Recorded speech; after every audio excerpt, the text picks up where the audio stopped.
જય માતાજી મિત્રો, સ્વાગત છે તમારું બધાનું મારા આજના વિડીયોમાં। ત્રાજવે ન્યાય તોલું હું એ મેલડીમાં તે વાત ઉપર માતાજીએ પ્રવચનમાં શું કીધું છે તે આજે આપણે જોવાનું છે। તો ચલો શરૂ કરીએ આજનો વિડીયો। જય માતાજી।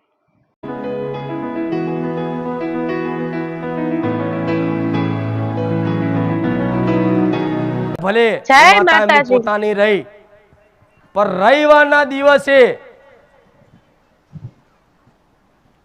જેણે કોર્ટમાં જજ બેઠા હોય ને ન્યાય કરવા માટે, એવી રીતે રવિવારના દિવસે ગાદી પર બિરાજમાન થઉં છું। જેમ એ જજ સાહેબ હોય કોર્ટના, ભલે એનો લાડકો દીકરો હોય, ઘેર એનો બાપ એના ખોરામ લઈને રમાડતો હોય, એના હાથે ખવડાવતો હોય, પણ એ કોર્ટમાં એ જજ સાહેબ બેઠા હોય ને તો એનો દીકરો એના ખોળામ જઈને નહીં બેસી શકતો, કેમ કે એના પદ ઉપર બેઠો છે। એવી રીતે રવિવાર હું મેલડી, ખુખાર મેલડી મારી એ ગાદીએ બિરાજમાન થઉં ને તો પટેલ હું કોઈની ઓળખાણ નહીં રાખું। હો, આવું ખુખાર મેલડી બોલું છું। હા માં। તાજવે તોલું ન્યાય એ મેલડી છું, એટલે મને શરમમાં ના નાખતા। આ જાહેરમાં કહું છું, મારા સેવકોને શરમમાં ના નાખતા। તમારે કોઈ હોય મારા દીકરાને કદાચ જોવો હોય તો આડા દાડા આવીને જોઈ જજો। મારા દીકરાને કોઈક દાડ વાત કરવી હોય તો પ્રાર્થના કરજો, ગમે તો ભેટો કરી આલીશું માતા। હા, શું ખોટું? સાચું માં। આટલી ચમ રાખું છું, ચમ કે ગોડા તમારી પર મને દયા આવે છે। તમારી ચોય કદર નહીં થઈ। જો દુઃખ લઈને ગયા ને તો ખંચે રહીને આયા છો। હા માં, સાચી વાત છે। ઘરના દાગીના નહીં રહ્યા ભૂવા પાછળ તો। એટલે હું તમને જગાડવા માંગુ છું કે બધી માતા પૈસાથી કામ કરે, આ ખુખાર મેલડી કોઈ એક રૂપિયો નાખતા નહીં મારા ધામમાં। તો જાહેરમાં કહું છું, હું મેલડી જો તમારા ઘરના અજવારા કરવા ના આવું ને તો હું ખુખાર મેલડી મટી જાઉં। હા માં, હા। આટલું વટથી ચમ બોલતી હોય?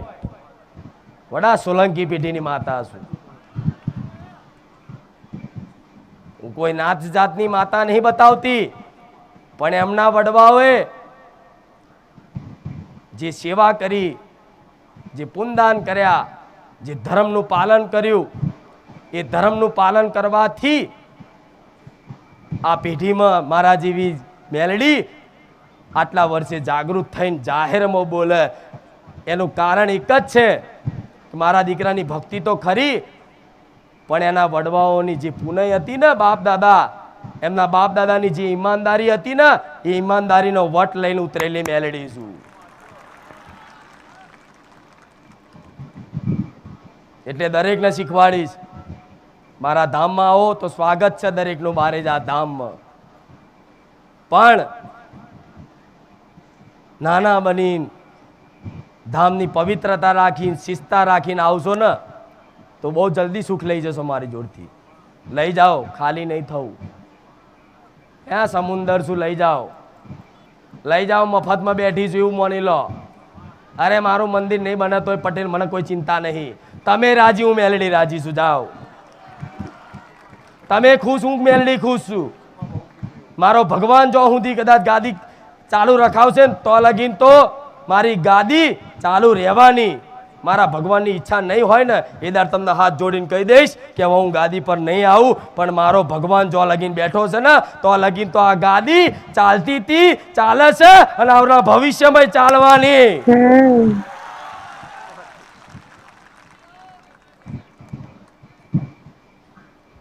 પણ થોડો તમારો સાથ સહકાર શેનો?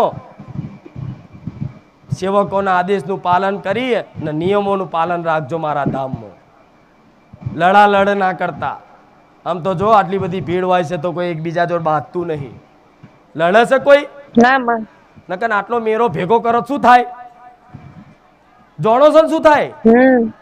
તમારા ઘેર 2000 માણસનો પ્રસંગ કરવાનો હોય, લગ્નનું જમણવાર કરવાનું હોય તો 2 મહિનાથી ઊંઘ ના આવે। હા માં, સાચી વાત છે। અનુ દર રવિવાર આ જો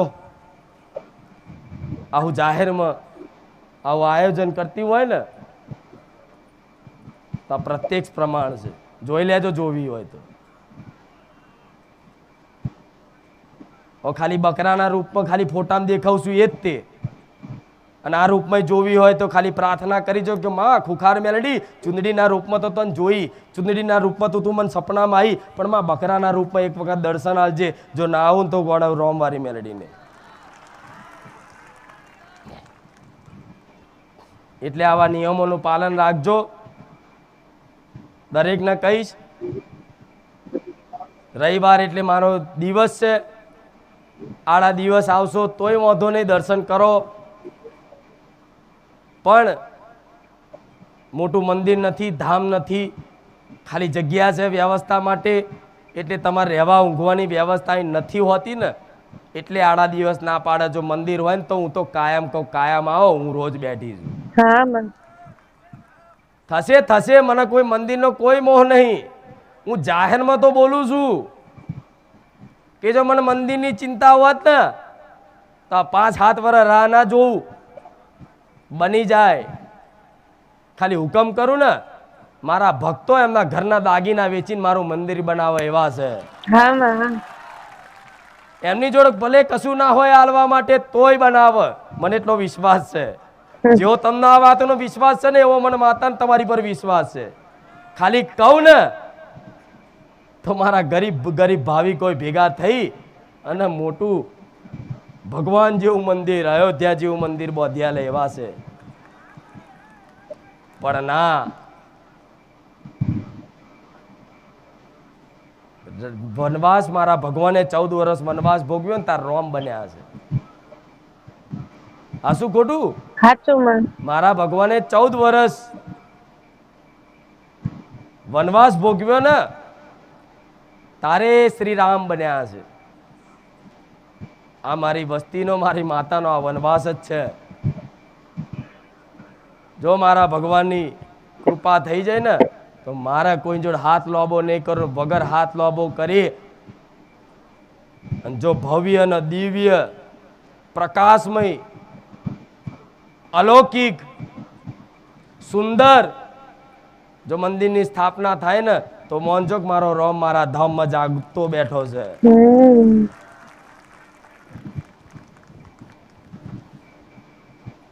બરોબર? મારી ઓળખાણ થઈ જઈ છે તો કોઈ ચિંતા કરવાની જરૂર, અને તમારી ઓળખાણ મારાથી થવાની છે. જો જતા હશો તો ક્યાં તો ખુખાર મેલડી વાળો કે છે ને. જે માણસ પેલા એવું કહેતા હોય ને કે આ બધું છું લ્યા આખો દાડો, એ ધીરે ધીરે પૂછે મોનતા રાખું કોમ થઈ જાય, અને તમારી બોલીએ કરી નાખું છું, થઈ જાય છે ને. હા તો હવે જો માનતા હો તો બધાના અનુભવ મારે બધાના લેવા છે, પણ અનુભવ બધાના લેવા જઈશ તો કોઈ બાકી જ નહીં, મારો અનુભવ ના થયો હોય નહીં, કોઈ બાકી નહીં. પહેલી વાર આયા છે ને એને તે વિડીયો જોઈ અને ખાલી વિચાર્યું ને કે હારું માતાજી તો છે, બધાના કામ તો થાય છે, કે હે માં તું સાંભળતી હોય મારું આટલું કામ કરજે. તેના સપનામાં આવી અને એવું કીધું ચિંતા ના કરું, બેઠી છું. આ અનુભવ છે બધાનો.